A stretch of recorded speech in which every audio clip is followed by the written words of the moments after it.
여러분 안녕하십니까? MBC 뉴스특보 시작하겠습니다.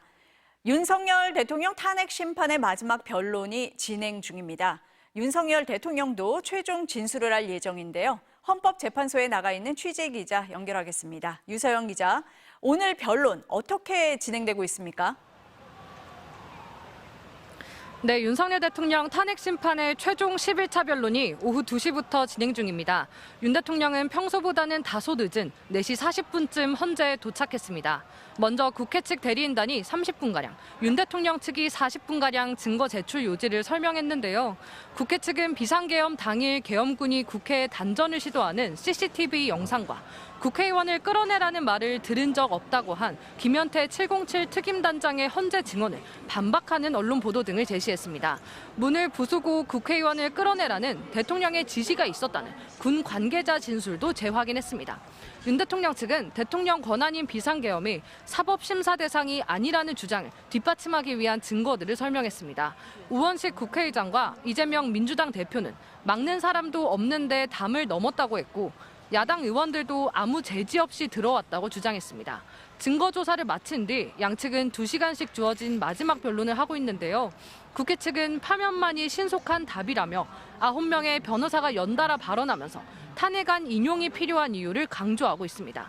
윤 대통령 대리인단의 최후 변론도 끝나면요, 정청래 국회 탄핵소추위원장과 윤석열 대통령에게 시간 제한이 없는 최후 진술 기회가 주어집니다.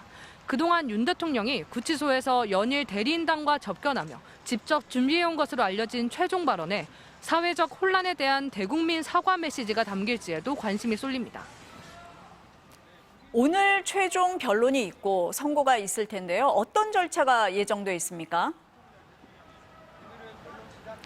네, 오늘 변론까지 마치면요, 재판관 전원이 모여 토의하는 평의가 선고 때까지 계속될 예정입니다.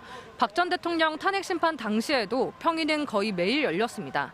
재판부는 오늘 변론을 종결하면서 선고일을 바로 지정하지는 않을 전망인데요. 노무현, 박근혜 전 대통령의 선례에 비춰보면 선고일은 선고 2, 3일 전에 헌재 측에서 따로 정해서 발표할 걸로 보입니다. 최종 변론인 오늘부터 따지면 약 2주 뒤 3월 초중순경에 선고가 이루어질 가능성이 큽니다. 그동안 양측은 비상계엄 선포와 계엄 포고령의 위헌 위법성, 또 국회 선관위 병력 투입과 정치인 법관 체포 지시 등 핵심 쟁점을 둘러싸고 공방을 벌여왔습니다. 결정문 초안은 쟁점들에 대한 재판관들의 다수 의견을 바탕으로 주심인 정영식 재판관이 작성을 하는데요.